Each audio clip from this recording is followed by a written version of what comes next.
Before you do anything, hit that like and subscribe button. Hey, I got the interview, y'all. I got the interview with Dragon Mike, the infamous interview that I thought was deleted. And man, this is a phenomenal interview, amazing interview, and y'all gonna really love it. Really love it. I mean, sit down, get some popcorn, and welcome back. Welcome back. Yes, welcome sir. back again. Hey, so we here with Michael, Dragon Mike. And basically, man, everybody don't know who you are. I know, not yet. Not yet, but you will. You will. Everybody will, you know. Hopefully. And thing about it, like you do have an interesting background, like in some of your stuff. Because I was like, when we was talking, I was like, man, wait a minute. You basically like rubbing elbows with legends. Absolutely. You know? Absolutely. So, it's the law of attraction, baby. Yeah. Gotta down utilize with Ty Mac. You showed me Ty Mac's picture with you and Ty Mac. Yes, and I was sir. like, wow, what? I was like, hold up. Then you told me who your uncle was. Yes, sir. Leo. Yes, sir. Leo. That was absolutely in the Last Dragon. May he rest in peace. You know what I mean? Yeah. So, tell me how you really like got into acting. Okay. Well, you kind of hit the nail on the head in the right direction, so to speak, talking about my Uncle Leo. My Uncle Leo is a child star. Before The Last Dragon, he did several commercials for like Chips Ahoy. If you remember Underoos, the underwear, he was one of the children in the Underoos commercials, dancing with the kids and everything. So he got a passion for it then.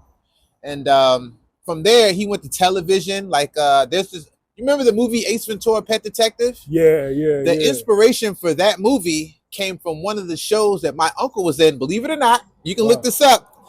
But my uncle was in a TV series for CBS called Durkham Detective Agency, where it was 3 little child star actors playing pet detectives. Wow. Yeah, and I forget the gentleman's name, but the movie Harlem Nights, remember the gentleman that stuttered, y'all? Yeah. That gentleman that stuttered was in that show with my uncle, and that show became so big at some point it got inspired to do Ace Ventura. Yeah, somehow. See, you got a little more background on him than me, but my uncle worked with him, and that show inspired Ace Ventura Pet Detective. And then from there, next thing you know, my uncle's getting like offers for The Last Dragon. He did rapping with Mario Van Peebles and also in '85, but after The Last Dragon. And rapping, let me tell you.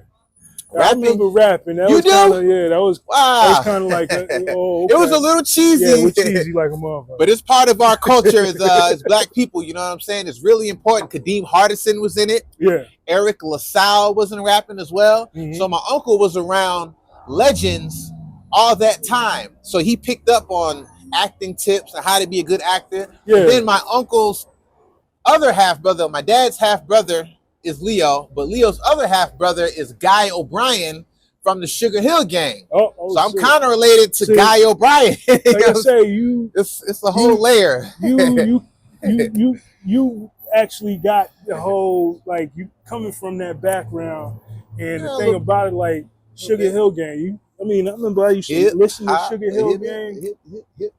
Back in the days. And, The Last Dragon. Like, come on, man. So stop trying to downplay yourself around here, man. You've been doing a lot. You've been doing a lot around here, but you got the energy that was put into my uncle is what gave me the energy and motivation to want to be an actor, because I seen him succeed in it. Yeah. It made me smile.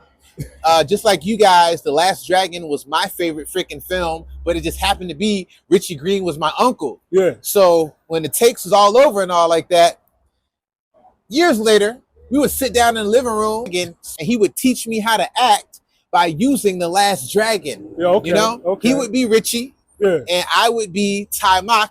I kind of look like Ty Mac, and I idolized Ty Mac, obviously, but I idolized my uncle more. Okay. But now, since I grew up, I learned that I admire these gentlemen. I only idolize Lord and Savior right now, but nonetheless, that's where I got my start. And from there, I went to theater, and my uncle like held my hand like every step of the way. If you really want to see something cool and corny, go back and look at my movie on IMDb. It's called Welcome to Harlem. That was my very, very, very first movie. It was an independent film we did in Harlem. Okay. And Leo O'Brien trained me for that. Yeah. It was kind of cheesy, but you got to look at the behind the scenes takes to see Leo like coaching me through the scenes. But every time I was in front of the camera, Leo was behind the camera. He was like, so stop. Use your eye and look that way. Yeah. Turn your shoulders that way. Use that prop and put it over here so you react to it more naturally. Stuff like that. Yeah. And so that stuck with me. Okay. So everywhere he went, I went. You know, and I was proud of that, man. So what, like, that drove you into acting, right? Yeah, man. Now, yeah, man. When you first act, because there's a lot of people that's acting, and you know what I mean, like they want to get into acting, but you know, everybody. When you know, because like I used to do before I did a little acting and whatever. Yes, sir. I was doing, I did a couple of shows on stage or whatever.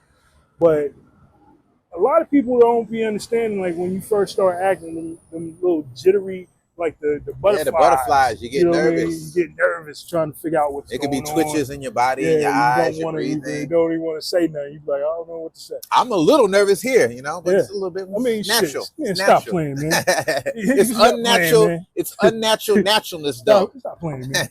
But whatever, man. Please. But tell us like what movies you on, man. Like definitely like what movies, man. Because I'm like. I know the background, but people out here don't know. Let's go down some of the lists, they don't know the list. They probably want to see where you at. You know what I mean? Like as far as look at your work. That would be nice. That would be awesome. Okay, I mentioned one already, but we'll go down a little list. Welcome to Harlem. I did that in 2011 in Harlem, New York, and you can find that on Amazon, and you can order the DVD on Amazon.com. It's about an hour and 30 minutes long, directed by Mark Blackman. Very cool guy. Okay. And the second movie that I did, you know what? Back up. When I was 13, this is very important. When I was 13, my father was a Hollywood bodyguard. My father was bodyguard for Bruce Willis. God bless you, Bruce. Okay. Al Pacino, Nicolas Cage, who I got to meet on the set of Kiss of Death. Man. I was on the set of Kiss of Death every freaking day that they filmed. Really? Let me tell you. Wow. I met David Caruso. Okay. And I kind of first remember him from Twins with Arnold Schwarzenegger. And he was like the guy that worked in the booth that was giving the cars to Danny DeVito's character. But I met him on Kiss of Death, and he was so freaking nice, so freaking cool. I messed up 3 takes of David Caruso, and he didn't get mad because I was a little kid then. I was like 12 on the set of Kiss of Death. And if you go back and watch Kiss of Death, you see some behind the scenes footage of me, Dragon Mike, and my dad, but David Caruso was putting his arm through the window to throw out a wire that he was trying to hide from Nicolas Cage's character. Yeah. And I was so excited when I came. I was like, oh, wow, look, Dad. Wow. Cut, get this kid out of here. So I was there. And then he was working Die Hard with a Vengeance with Bruce Willis. Man. God bless Bruce Willis right now. And I got to be in the school bombing scene. So everybody go back. Yeah, man. Bruce. Go back to the school bombing scene of Die Hard 3, and you'll see me with a red shirt and a little box fade.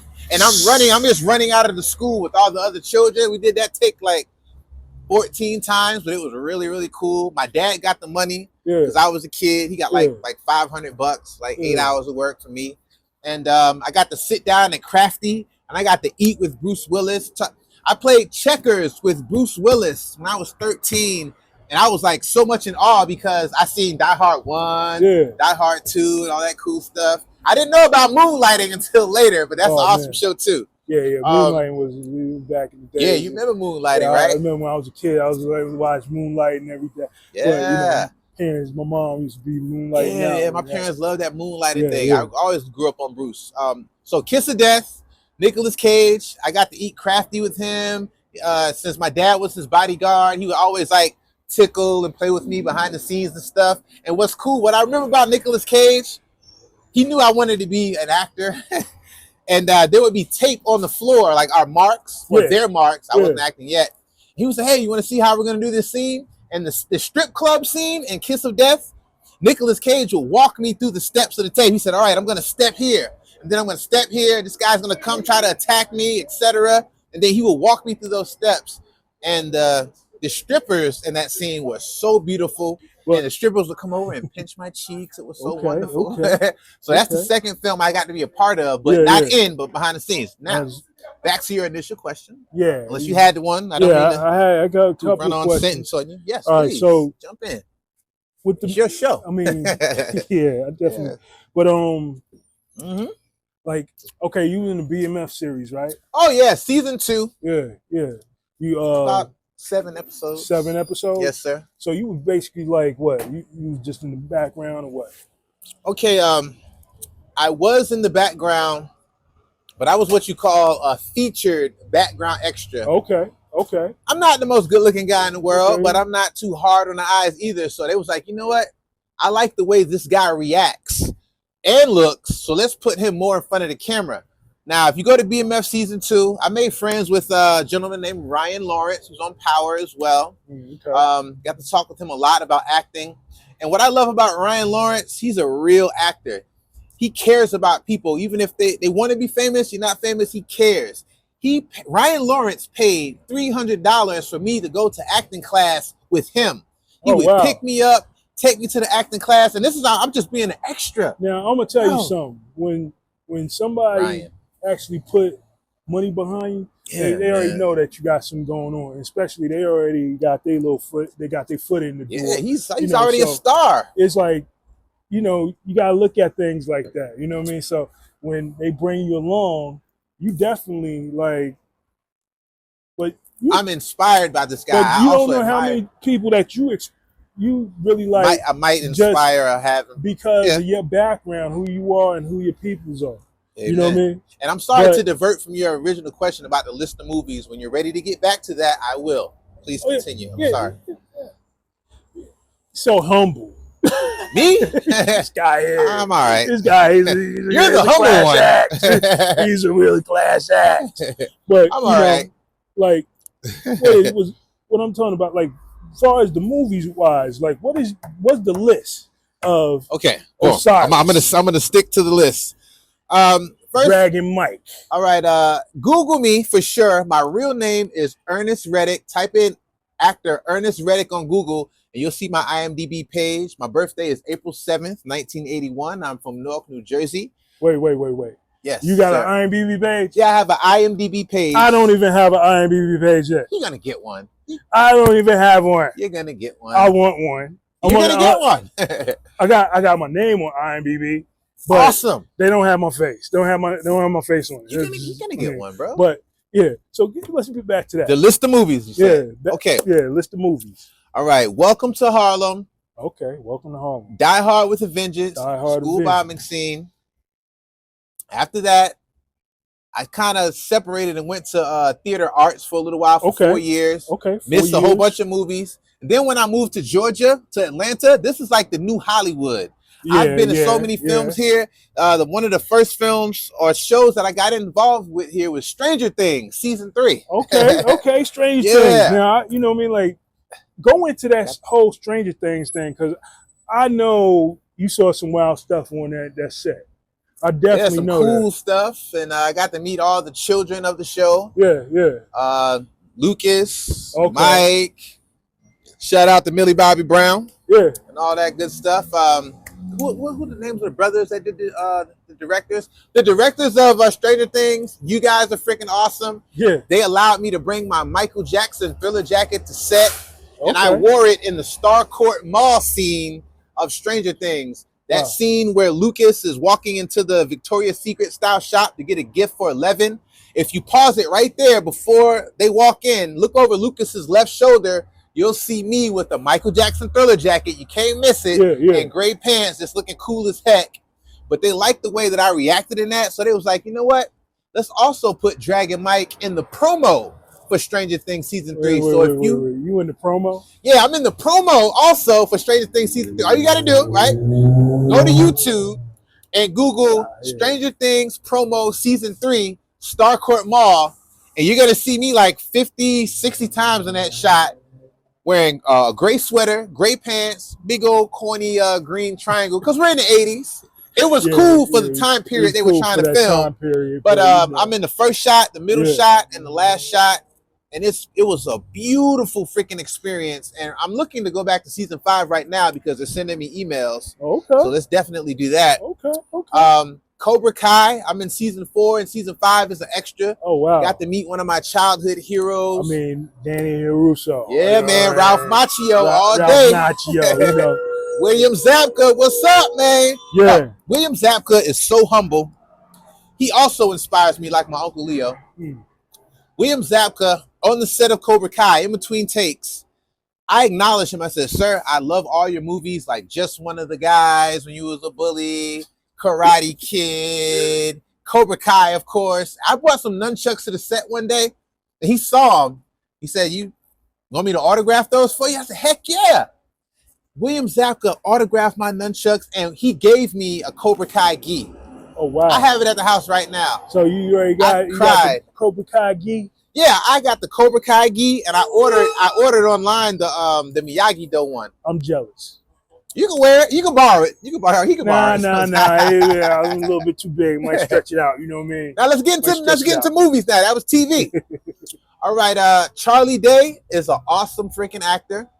Look me up on Prime Video. I'm in the movie I Want You Back, starring Charlie Day and Scott Eastwood, son of Clint Eastwood.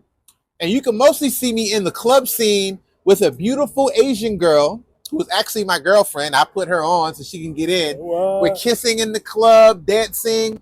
A lot of the scenes behind Charlie Day, you see me dancing behind him wearing Egyptian style head wrap, gold. I have gold teeth, gold chains, gold shirt with an Egyptian pharaoh on it. And there's a lot of close-ups of me in that shot. And I really spent a lot of time there, made a lot of friends, a lot of connections and subscribers to my YouTube channel, Dragon Mike TV, where you can hear about all this cool stuff every day. Okay. Because I'm always doing uploads. Yeah. And you're subscribed, right? Yeah, I definitely subscribe to your channel. Now, let me not get off your topic here. You can also look me up in the movie Shaft 2019. I didn't get a picture with Sam, but I got to feel his energy and see how he works and draw from his energy and say, okay, this is how you act in a scene. This is what you do. This is what you don't do. Method Man, who is a great actor and rapper from New York. I'm from Jersey. So I worked in the club scene in Shaft, right? Okay. And I worked in the Muslim mosque scene in Shaft when Samuel L. Jackson's character goes to arrest the Muslim imam. Pause it on that scene when he's arresting the imam and look over Sam Jackson's shoulder. And I'm looking like, is he really arresting our imam right now? That is great. I mean, just on the movie set, just doing something like that, that's crazy. God, it's so good, man. Wow. It's like such a huge catalog of films. Honestly, I can't remember them all. I probably should have, before this cool interview, I probably should have written some of them down, but you can Google all this stuff and catch all my information on every film that I am in. Just got one to the head. The Hate You Give. I got to work 3 weeks on The Hate You Give, and that movie is so cool, sad, and prolific because it has to do with Black Lives Matter. All lives matter, but it was a Black Lives Matter movie, and I got to be in a funeral scene. I was in Anthony Mackie's gang, the King Lords. We got to wear gray bandanas. We got to look cool and hood. We got to tear up stuff in the riot scenes when we was upset about them killing Khalil, the character. And when they killed him, the character, I mean, we had to really show our emotions about how we felt about it. So even if you're an extra in a film like that, you have to show your emotion in your face. So what I did was I thought about somebody who passed that makes me sad every time.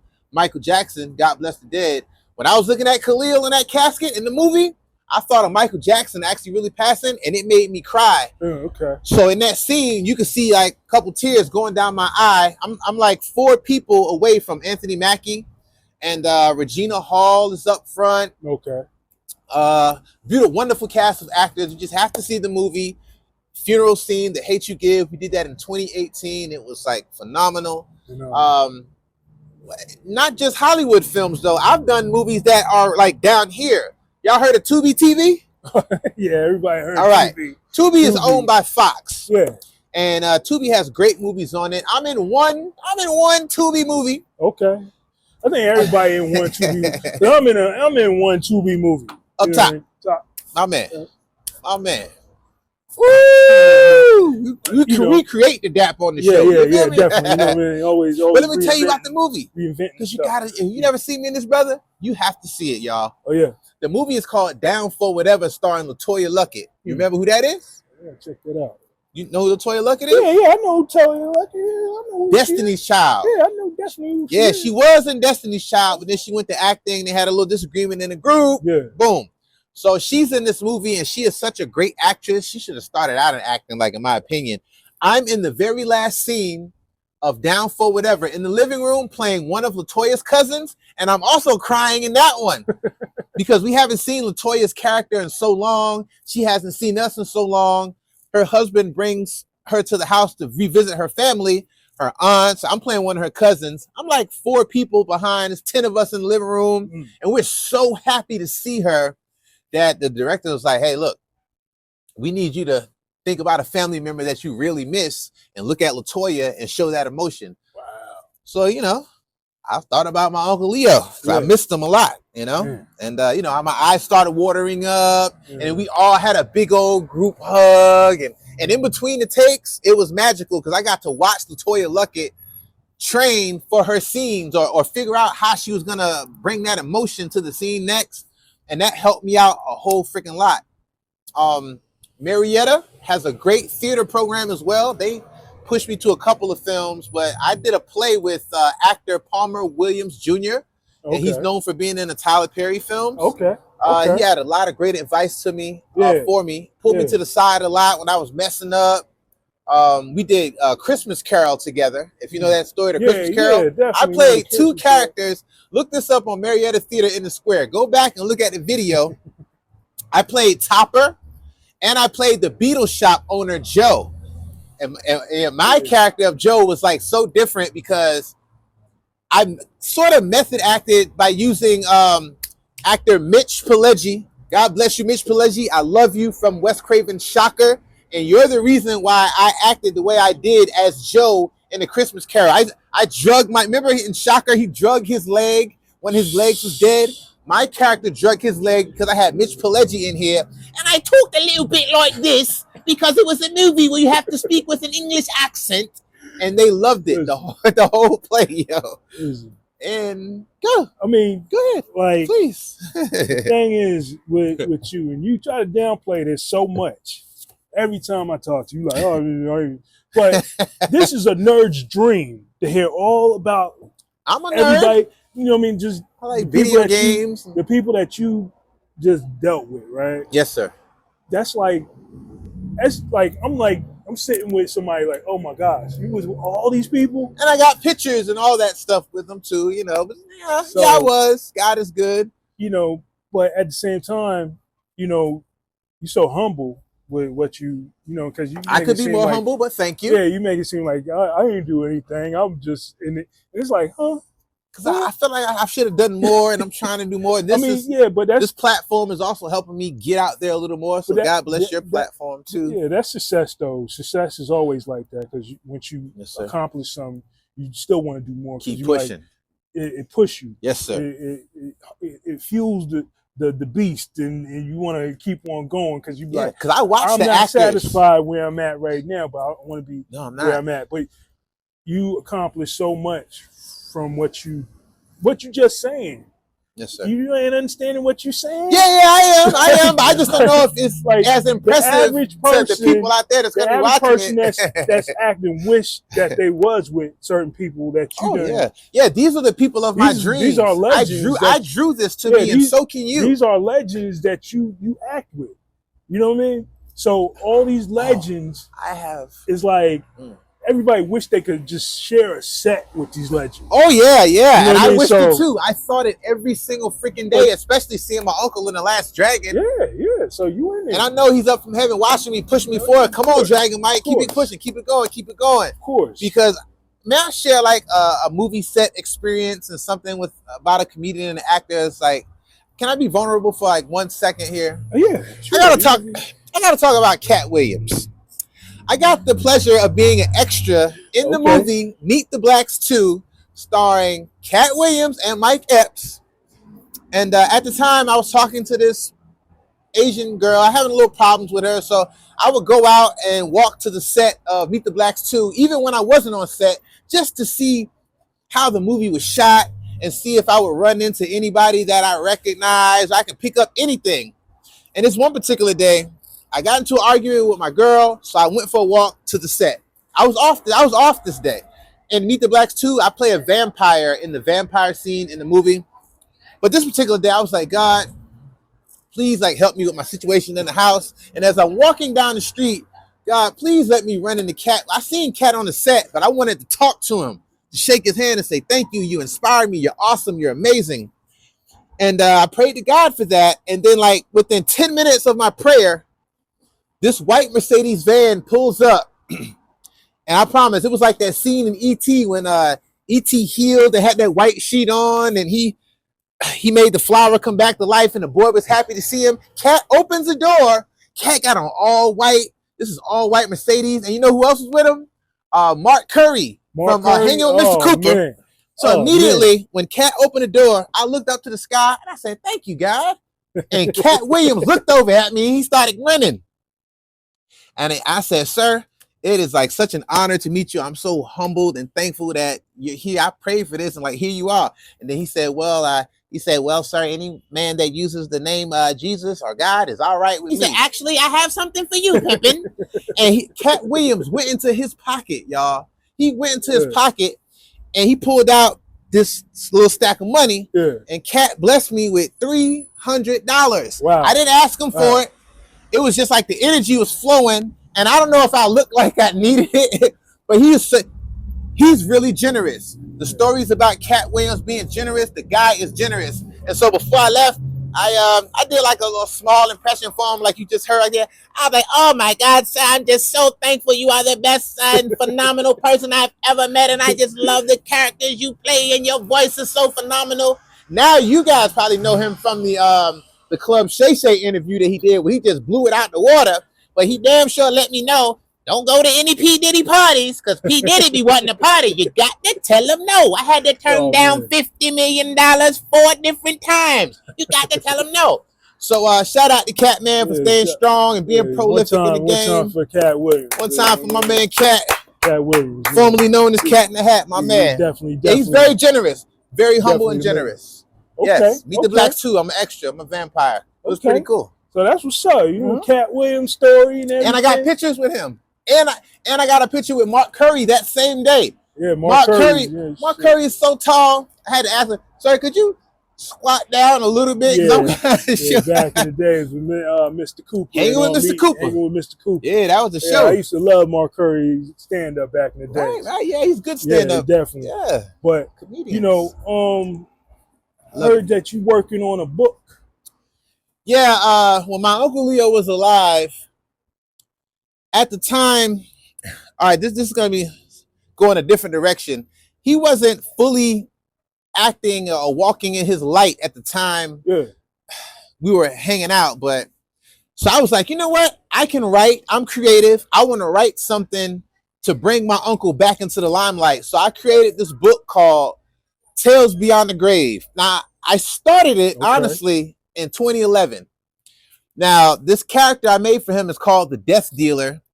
It's about this supernatural killer with dreadlocks that emit electricity, and he has a special dagger that he slays demons with. And when he puts the dagger into the demon, it absorbs the spirit and soul out of the demon, and he collects it in there for God.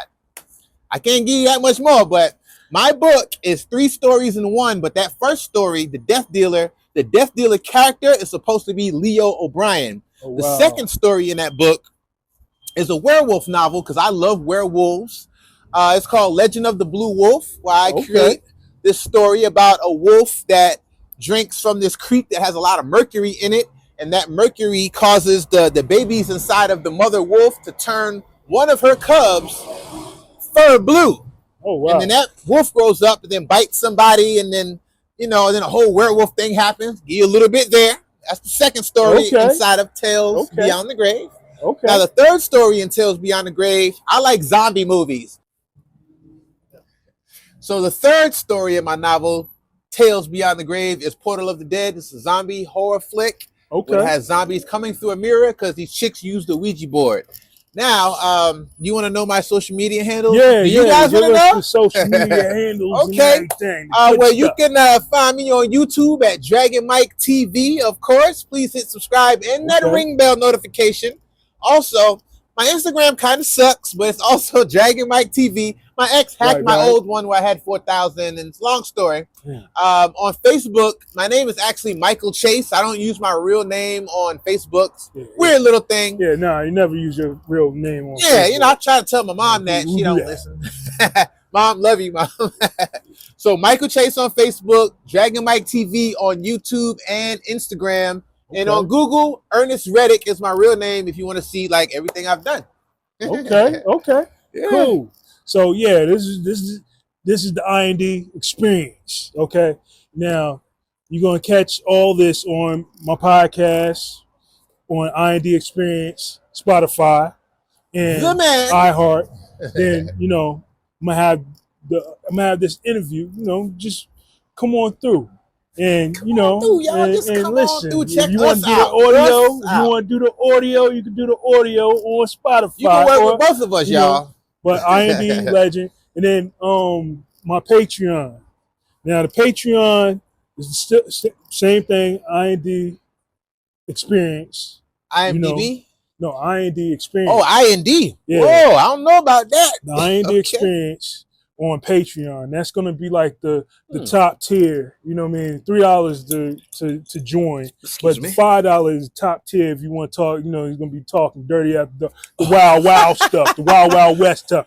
Shoot 'em up, bang bang. All that craziness. But yeah. So everybody tune in and check Dragon Mike out. Please do. Thank you very much. And God bless y'all. Definitely, we're gonna get back with y'all, and absolutely, I'm definitely gonna have some new stuff and more stuff. Great things coming. So for y'all, for him, for me, and for the beautiful woman behind the camera. Trust me.